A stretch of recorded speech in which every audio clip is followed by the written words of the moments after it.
Yahoo നല്ല ഇടയൻ എന്നും എന്റെ പാലകൻ, ഇല്ലെനിക്കു ഖേദമൊന്നുമേ. യാഹു നല്ല ഇടയൻ എന്നും എന്റെ പാലകൻ, ഇല്ലെനിക്കു ഖേദമൊന്നുമേ.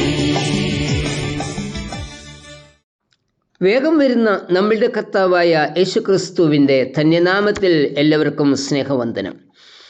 ആത്മശോധനയില്ലാത്ത ജീവിതം ജീവിക്കുവാൻ അർഹതയുള്ളതല്ല എന്ന് ജ്ഞാനിയായ സോക്രട്ടീസ് പറഞ്ഞിട്ടുണ്ട്. ഒരു പുതിയ വർഷത്തിന് നാം ആരംഭം കുറിച്ചു കഴിഞ്ഞു. പുതിയ പ്രതീക്ഷകളും തീരുമാനങ്ങളും ഒക്കെ നാം എടുത്തു കഴിഞ്ഞു. എന്നാൽ അതിനു മുൻപായി നാം പിന്തള്ളിയ ജീവിതത്തെക്കുറിച്ച് ഒരു ആത്മശോധന ആവശ്യമാണ്. എങ്കിൽ മാത്രമേ ഇനി നാം വയ്ക്കുന്ന കാൽ ചുവടുകൾ ഉറച്ച് നിൽക്കുകയുള്ളൂ. പ്രഭാത ചിന്തയിൽ 2 വാക്യങ്ങൾ ശ്രദ്ധയിൽ കൊണ്ടുവരട്ടെ. സങ്കീർത്തനം 32:9. നിങ്ങൾ ബുദ്ധിയില്ലാത്ത കുതിരയെയും കോവർകഴുതിയെയും പോലെയാകരുത്, അവയുടെ ചമയങ്ങളായ കടിഞ്ഞാണും മുഖപ്പട്ടയും കൊണ്ട് അവയെ അടക്കി വരുന്നു. റോമർ 12:1. ബുദ്ധിയുള്ള ആരാധനയായി നിങ്ങളുടെ ശരീരങ്ങളെ ജീവനും വിശുദ്ധിയും ദൈവത്തിന് പ്രസാദകരവുമായ യാഗമായി അർപ്പിപ്പീൻ. ഈ ലോകത്തിന് അനുരൂപരാകാതെ നന്മയും പ്രസാദവും പൂർണ്ണതയുമുള്ള ദൈവഹിതം ഇന്നതെന്ന് തിരിച്ചറിയേണ്ടതിന് മനസ്സ് പുതുക്കി രൂപാന്തരപ്പെടുവിൻ. കുതിര എപ്പോഴും ഓടാൻ തയ്യാറായി നിൽക്കുന്ന മൃഗമാണ്. ഓടിയാൽ പിടിച്ചു നിർത്തുവാൻ പ്രയാസവുമാണ്. ലക്ഷ്യത്തിലെത്തിയാലും അതിൻ്റെ ചിന്ത മുന്നോട്ട് തന്നെ. എന്നാൽ കോവർകഴുതിയുടെ സ്വഭാവം നേരെ മറിച്ചാണ്. കോവർകഴുതിയെ വളരെ ഉപദ്രവിച്ചു വിട്ടാൽ മാത്രമേ ഓടുകയുള്ളൂ. ഈ 2 മൃഗങ്ങളെയും കൊണ്ട് അവയുടെ ഇച്ഛയ്ക്ക് വിപരീതമായി എന്തെങ്കിലും ചെയ്യിക്കുവാൻ പ്രയാസമാണ്. ബുദ്ധിയില്ലാത്ത ഈ മൃഗങ്ങളെ നിയന്ത്രിക്കുന്നത് കടിഞ്ഞാണും മുഖപ്പട്ടയും കൊണ്ടാണ്. അതുകൊണ്ട് നിയന്ത്രിച്ചില്ല എങ്കിൽ ഈ മൃഗങ്ങൾ പല അനർത്ഥങ്ങളും ഉണ്ടാക്കും. ഇതുപോലെ നമ്മിലുള്ള ബുദ്ധിയും വികാരവും ഇച്ഛയും ഒക്കെ നിയന്ത്രിക്കപ്പെടേണ്ട കുതിരയും കോവർകഴുതിയും ആണ്. അതുകൊണ്ട് പൗലോസ് നമ്മോട് പറയുന്നത്, ഈ ലോകത്തിന് അനുരൂപരാകാതെ ദൈവഹിതം മനസ്സിലാക്കി മനസ്സിനെ പുതുക്കുകയും നമ്മുടെ ശരീരങ്ങളെ ജീവനും വിശുദ്ധിയും ദൈവത്തിന് പ്രസാദകരവുമായ യാഗമായി സമർപ്പിക്കുകയും വേണം എന്ന. ശരീരങ്ങളെ ദൈവത്തിന് സമർപ്പിക്കുക എന്നത് നമ്മുടെ മുഴുവൻ ആളത്വത്തെയും നമ്മിലുള്ള എല്ലാ കഴിവുകളെയും കുറവുകളെയും ദൈവത്തിന് ഏൽപ്പിച്ചു കൊടുക്കുന്നതാണ്.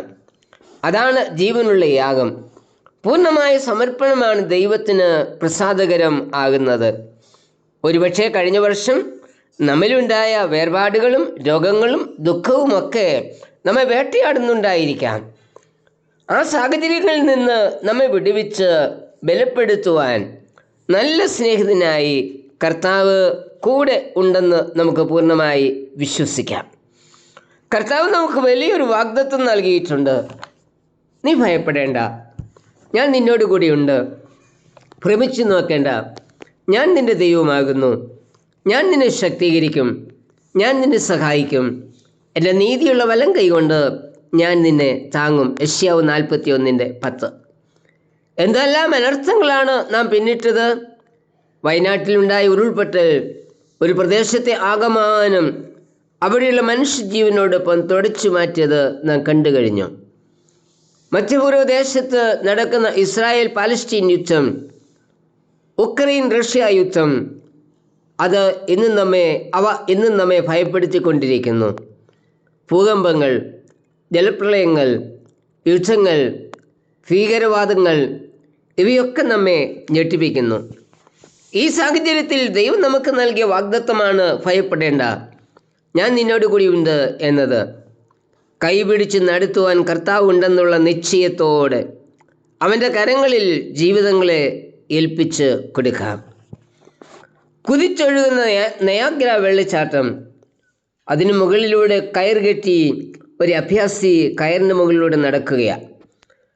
നടക്കുന്നതിന് മുൻപ് അയാൾ വിളിച്ച് പറഞ്ഞു, ഈ കയറിൽ കൂടി ഒരു ബാലനെയും എടുത്ത് ഞാൻ നടക്കാം. ധൈര്യമുള്ള ആർക്കും കയറി വരാം. അത്യുഗ്രമായ ശബ്ദത്തോടെ കുതിച്ചൊഴുകുന്ന വെള്ളച്ചാട്ടമാണ്. ആ ശബ്ദം തന്നെ ഭയപ്പെടുത്തുന്നു. ഈ സമയം ഒരു ബാലൻ അദ്ദേഹത്തിൻ്റെ അടുക്കൽ ഓടിയെത്തി. ജനം ശ്വാസം ഇടയ്ക്ക് നോക്കിക്കൊണ്ട് നിൽക്കുമ്പോൾ അദ്ദേഹം ആ ബാലനെ എടുത്ത് തൻ്റെ തോളിൽ കിടത്തി.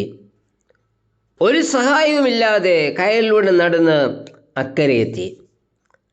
അവിടെ കൂടി നിന്നവർ അത്ഭുതത്തോടെ ആ ബാലനോട് ചോദിച്ചു, ആ മനുഷ്യൻ്റെ തോളിൽ കിടന്ന് കയറിൻ്റെ മുകളിൽ കൂടി യാത്ര ചെയ്യുവാൻ നിനക്കെങ്ങനെ ധൈര്യം വന്നു? ബാലൻ പറഞ്ഞു, അദ്ദേഹം എൻ്റെ പപ്പയാണ്.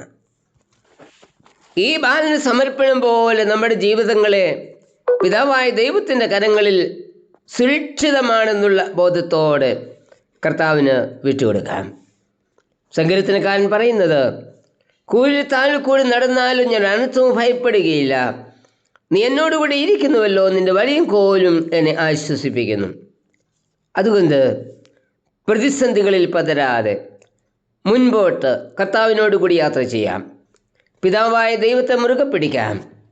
അവൻ്റെ പ്രബോധനങ്ങൾക്കായി ചെവി കൊടുക്കാം. എന്നാൽ സകല ബുദ്ധിയെയും കവിയുന്ന ദൈവസമാധാനം നമ്മുടെ ഹൃദയങ്ങളെയും നിലവുകളെയും ക്രിസ്തുയേശുവിൽ കാക്കും. കർത്താവേ, നിന്റെ പ്രബോധനങ്ങൾ കേട്ട് നിന്നെ മുറുകെ പിടിച്ച് പൂർണ്ണ സമർപ്പണത്തോടെ യാത്ര ചെയ്യുവാൻ എന്നെ സഹായിക്കണമേ. ആമേൻ. പൊന്മുഖം ഞാൻ നേരിൽ കണ്ടിടും.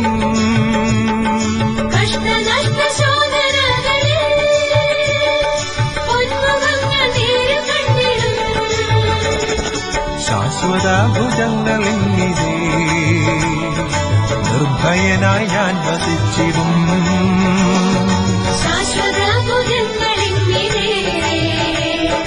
നിർഭയനായി ഞാൻ വസിച്ചിടും. നല്ല ഇടയൻ എന്നും എന്റെ പാലകൻ, ഇല്ലെനിക്ക് ഭേദമൊന്നുമേ. നല്ല ഇടയൻ എന്നും എന്റെ പാലകൻ, ഇല്ലെനിക്ക് ഭേദമൊന്നുമേ.